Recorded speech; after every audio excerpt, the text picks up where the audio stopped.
Se armó la trama con Javier González. Todos los miércoles en Onda Cero Puerto Llano. Se armó la trama.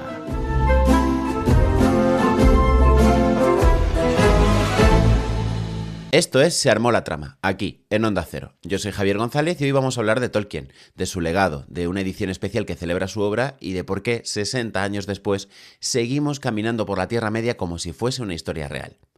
Porque hay autores que escriben historias y luego está Tolkien, que directamente construyó un mundo y dejó al resto intentando orientarse en él con mapa y brújula. La fantasía moderna, tal y como la entendemos hoy, nace de su obra y, en cierto modo, sigue viviendo dentro de ella. Hoy el programa es un homenaje, pero también es una conversación crítica, porque vamos a hablar de una edición ilustrada de lujo que salió a finales de 2025. Repasamos el impacto cultural del autor más allá del libro y proponemos lecturas que dialogan con su legado, porque Tolkien no es solo nostalgia, es una raíz que sigue alimentando todo un género. En noviembre de 2025 apareció una edición que no es solo un lanzamiento editorial, sino un acontecimiento para lectores y coleccionistas. El Señor de los Anillos, edición ilustrada por el autor, con cantos tintados. Se trata de un volumen único que reúne la trilogía completa con ilustraciones realizadas por el propio Tolkien, una revisión textual y un tratamiento material que convierte el libro en un objeto artístico. La edición destaca por su acabado, tapa dura, cantos tintados e impresión en dos tintas que evocan la sensación de manuscrito antiguo. Más que una reedición, es una celebración del libro físico en una época dominada por la lectura digital. No es casual que la obra elegida para este formato sea Tolkien. Pocos autores sostienen una edición de más de 1400 páginas con semejante vigencia cultural. Hablar de esta edición obliga a mirar el impacto de la obra en el tiempo. Publicada en 1954, bueno, a finales, entre 1954 y 1955, la novela redefinió la fantasía moderna al introducir elementos que hoy damos por sentados. El world building como estructura narrativa total, la épica coral con múltiples líneas argumentales, la creación de razas y lenguas con coherencia interna, la nostalgia como motor emocional de un relato fantástico y podría seguir muchísimo rato. Porque Tolkien no inventó la fantasía, pero sí la legitimó como mitología contemporánea. Y antes de él, el género era episódico. Después se convirtió en un mundo. Esta edición ilustrada funciona como recordatorio tangible de ese legado. Un libro que no solo se lee, es que se habita en él. Porque no sé si siquiera lo habéis visto, vamos, está en las portadas de todas las librerías que conozco, ya sean de mayor o menor calibre, de mayor o menor tamaño, en un barrio mayor o menor. Es que ese libro llama la atención. Ya puedes tener 100 en la portada, en la fachada detrás del cristal, que te vas directamente a mirarlo. Aunque no seas un friki del Señor de los Anillos, como evidentemente soy, porque si no, ¿qué estaría hablando de esto con tanta pasión, no? Y aunque no lo seas, te llama la atención y quieres saber qué es eso. Es verdad que el tema de los cantos tintados ha venido para quedarse como una lucha contra la edición digital, ¿no? Y el coleccionismo tiene mucho que aportar también a todo este mundo. Yo no voy a ser el que os diga que no estoy a favor de los cantos tintados, porque estoy muy a favor dependiendo de qué libro y dependiendo de qué edición.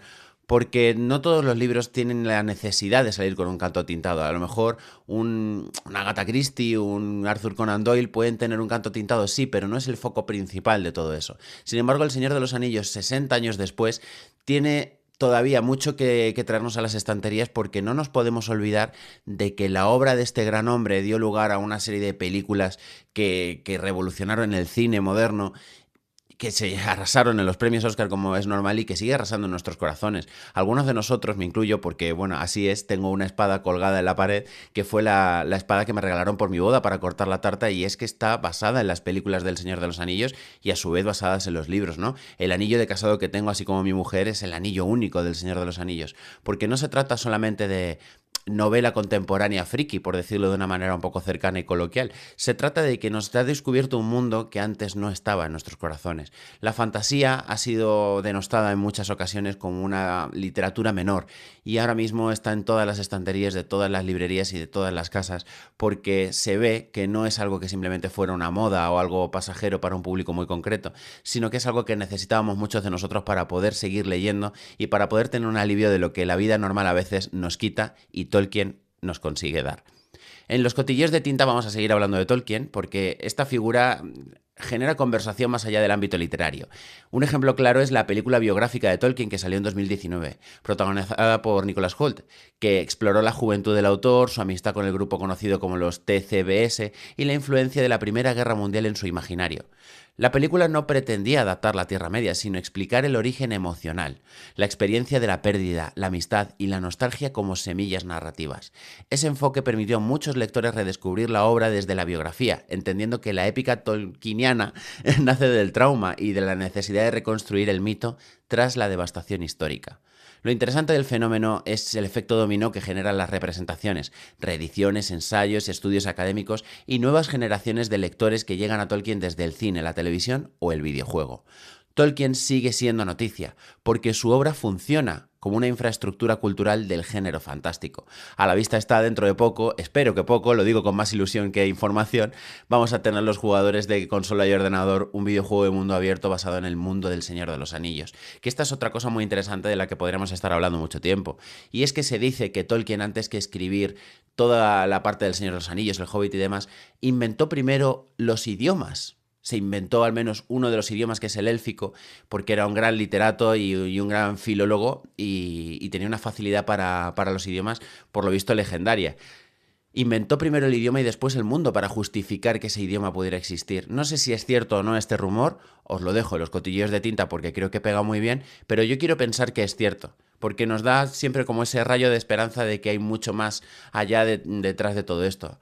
Además, la obra de Tolkien, en su principio, como pasa con muchas otras obras, no fue acogida con la grandeza que a lo mejor se merecía y necesitábamos el tiempo suficiente para poder darle el impacto que tenía. Seguimos con las recomendaciones, y es que si te ha gustado Tolkien te voy a recomendar 3 libros distintos que creo que pueden encajar muy bien, siempre a la sombra del maestro, pero no por ello no le siguen el ritmo a buen pie. El primero es La voz de las espadas, de Joe Abercrombie. Tiene unas 544 páginas. Por hablar primero de Abercrombie, es un autor británico nacido en el 74. Es uno de los nombres clave del fantasy contemporáneo. Con La voz de las espadas, la primera entrega de la trilogía de la Primera Ley, propone una conversación directa con el legado tolkieniano. El libro presenta un mundo de reinos, guerras y magia, pero lo hace desde la ambigüedad moral. Aquí no hay héroes puros ni villanos absolutos. Hay personajes dañados, irónicos y profundamente humanos. La estructura coral, con múltiples protagonistas cuyas historias convergen, recuerda a Tolkien, pero el tono es más oscuro y desencantado. Algunos dicen que el grimdark moderno nace de Abercrombie. Yo no voy a ser el que os diga lo contrario, pero si no fuera así, ha contribuido en gran medida a que el resto de grimdarks puedan nacer con más pie. Abercrombie introduce figuras memorables como el Inquisidor de Golta, el bárbaro Logen Nueve Dedos o el mago Bayaz, personajes que funcionan como revisión moderna de arquetipos clásicos. La novela no destruye la épica, la cuestiona desde dentro. Hay un impacto y relevancia en todo esto, y es que Abercrombie consolidó el subgénero grimdark, influyó en la evolución adulta de la fantasía moderna y además demostró que el legado de Tolkien podía reinterpretarse con ironía.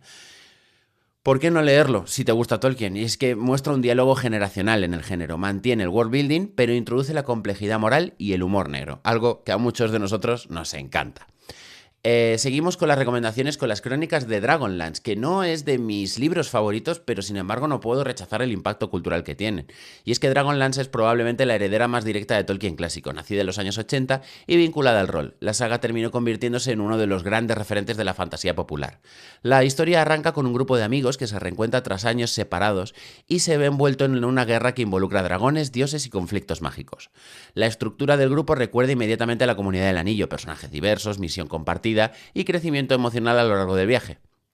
Las autoras, Margaret Weis y Tracy Hickman, son figuras claves del fantasy vinculado al rol. Lograron equilibrar una aventura, humor y tragedia creando personajes icónicos como Raistlin Mahere, cuya complejidad psicológica marcó a generaciones de lectores. Popularizó la fantasía de un grupo al gran público, porque todo nace del Dragones y Mazmorras, pero digamos que se desvincularon de todo eso sin dejar del todo el legado de Dragones y Mazmorras. Conectó la literatura y el rol de una forma definitiva y se convirtió en la puerta de entrada al género para miles de lectores. ¿Y por qué leerlo si te ha gustado Tolkien? Bueno, pues porque conserva el espíritu de la camaradería, el viaje y el descubrimiento que hizo inmortal a la Comunidad del Anillo, pero con un ritmo más accesible y emocional. Para finalizar, no me puedo olvidar, aunque hayamos hablado de esto 1000 millones de veces dentro de la comunidad, no del anillo, sino de los libros, y es que El nombre del viento de Patrick Rothfuss tiene 880 páginas aproximadamente, dependiendo del formato. Creo que la edición de bolsillo que tengo yo tiene alguna menos porque tiene la letra chiquitilla, pero igualmente es uno de los primeros libros gordos que yo he cogido en mi vida y de los que más rápido me he leído. Patrick Rothfuss, autor estadounidense nacido en el 73, recoge la herencia tolkieniana desde una dimensión lírica. Porque El nombre del viento no es solo una novela fantástica, es una construcción de un mito personal narrado desde la memoria. La historia de Quoth, o Quebote, como le podemos llamar algunos de nosotros cuando lo leemos rápido, combina la formación, magia, música y tragedia. Rothfuss comparte con Tolkien la obsesión por el lenguaje y la musicalidad del relato. Aquí las canciones y las historias funcionan como mecanismos de transmisión cultural y de construcción de la identidad. La novela destaca por su prosa cuidada y por la forma en que construye la leyenda del protagonista a través del recuerdo, algo profundamente tolkieniano en su esencia. ¿Y qué voy a decir del nombre del viento? Es un bestseller internacional por los buenos motivos por los que es un bestseller. Es un referente de la fantasía literaria contemporánea y reconocida por su estilo y su construcción de mundo. ¿Y por qué leerlo si te gusta Tolkien? Bueno, es que comparte la nostalgia, la musicalidad y la idea de que toda gran historia es en el fondo una canción que alguien decide recordar. Y es que los que recordamos bien El nombre del viento siempre vamos a recordar que hubo 3 silencios. Para cerrar este programa que he hecho con tanto cariño y que me podría durar horas y días, voy a dejaros con una frase como no de Tolkien y es: no todos los que vagan están perdidos. Y por eso quizás seguimos leyendo Tolkien, porque vagar por la Tierra Media no es escapar del mundo, sino entenderlo desde el mito. Nos escuchamos la semana que viene.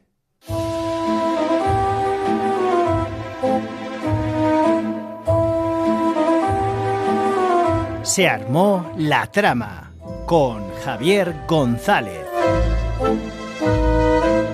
Todos los miércoles en Onda Cero Puerto Llano. Se armó la trama.